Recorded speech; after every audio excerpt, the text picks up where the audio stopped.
इन 2-3 दिन की स्टडी से भी आप लोग टेस्ट क्रैक कर सकते हैं। लाइक सीरियसली, बिल्कुल। वो कैसे, मैं आपको बताती हूँ। देखिए, सबसे पहले आ जाता है हमारा इंग्लिश पोर्शन। इंग्लिश पोर्शन में आप वोकैबुलरी को छोड़ दें, जितनी आपको होगी याद, जितनी आप लोग की होगी प्रैक्टिस, उस हिसाब से आप कर लेंगे।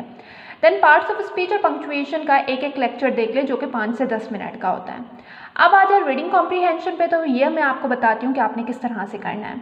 अक्सर बच्चे क्या करते हैं कि रीडिंग कॉम्प्रीहेंशन में हमारे पास एक बड़ा सा पैराग्राफ दिया गया होता है, उसके नीचे 5 क्वेश्चंस होते हैं। इस बड़े से पैराग्राफ को देखकर बच्चे पहले ही छोड़ देते हैं कि भाई इसे कौन पढ़ेगा, टाइम वेस्ट होगा। जबकि बेटा यह आपके पास वो पोर्शन है जो कि ईजिली आपको मार्क्स अच्छे से अच्छे गेन करवा सकता है। क्यों? क्योंकि आंसर तो इनमें दिए गए, जस्ट ढूंढो आंसर्स को। अब टाइम आप इसमें किस तरह से बचा सकते हैं कि पहले क्या होता है कि बच्चे क्या करते हैं, पहले पैराग्राफ रीड करते हैं, उसके बाद फिर से क्वेश्चंस पढ़ते हैं। ठीक है, क्वेश्चंस पढ़ने के बाद फिर से उन्हें पैराग्राफ पढ़ने पड़ जाते हैं कि भाई अब इन क्वेश्चंस के आंसर ढूंढो। तो ऐसे नहीं करना आपने क्या करना है, पैराग्राफ से पहले आपने क्वेश्चंस पढ़ लेने हैं। जब आप क्वेश्चंस पढ़ लेंगे ना, उसके बाद पैराग्राफ जब आप रीड करेंगे तो आपका माइंड इन क्वेश्चंस को ढूंढेगा उस पैराग्राफ में। तो इससे क्या होगा कि जस्ट एक ही बार में आप जो है वो इजीली इन क्वेश्चंस को पैराग्राफ में से ढूंढ लेंगे। दोबारा पढ़ने की आपको नीड नहीं पड़ेगी, जिससे आपका टाइम सेव होगा। और देखना ये तब आप इजीली कर लेंगे क्योंकि माइंड फिर आपका रिलैक्स्ड होगा। ठीक है, और ये करना भी आपने फर्स्टली ही है। पहले इंग्लिश आएगा पोर्शन, तो इंग्लिश को ही अटैम्प्ट करना है।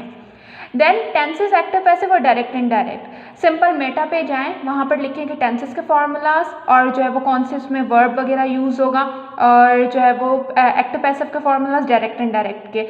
ये आपको जस्ट एक ही इसमें जो है मिल जाएगा और 2 से 3 मिनट लगेंगे इन्हें रिवाइज करने में। ठीक है, ये हो जाएगा आपका इंग्लिश का पोर्शन। देन जनरल नॉलेज के पोर्शन में आपका सोशल स्टडीज़ और पाकिस्तान स्टडीज़ में कुछ इंपॉर्टेंट डेट्स देख लें। ठीक है, फिलहाल इस पर ज़्यादा अब आपने नहीं जाना, इतना टाइम नहीं है।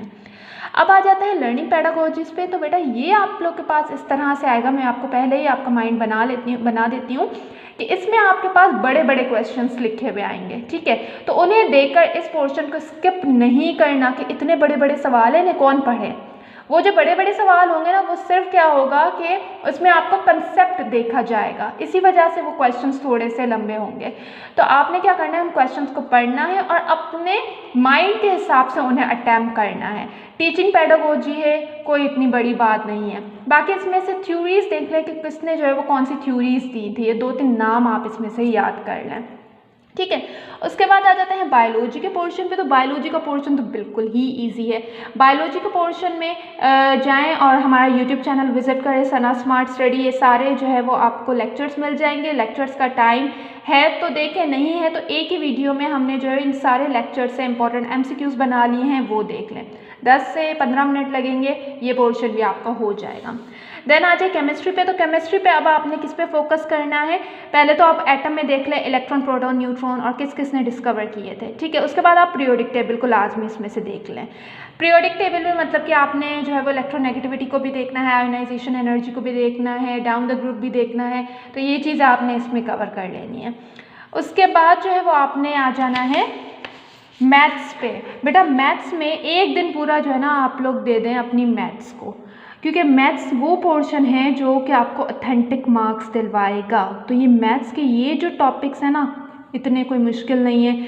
जस्ट जाके एक एक लेक्चर 5 से 10 मिनट का भी देखेंगे तो आपका हो जाएगा ये भी 2 से 3 घंटे में ही।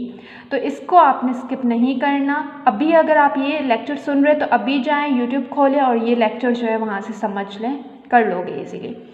देन उसके बाद आपका आ जाता है, कौन सा पोर्शन आ जाता है आपका, दैट इज़ फिज़िक्स। अच्छा, फिज़िक्स में जो है वो आपने क्या करना है कि फ़िज़िक्स में आप लोगों ने फार्मूलाज देख लेने हैं। ठीक है, फार्मूलाज देखने हैं और उनके यूनिट्स याद कर लेने, ये बहुत इंपॉर्टेंट है। इस तरह से आप ये थोड़ी थोड़ी चीज़ें भी करोगे ना, इजीली टेस्ट क्रैक कर लोगे इंशाल्लाह। और ये 2 दिन दिल लगा के पढ़ो और देखना सीट आपकी ही होगी। ठीक हो गया। फिर भी कोई भी क्वेश्चन हो, कुछ समझ ना आ रहा हो, मुझसे पूछ लें।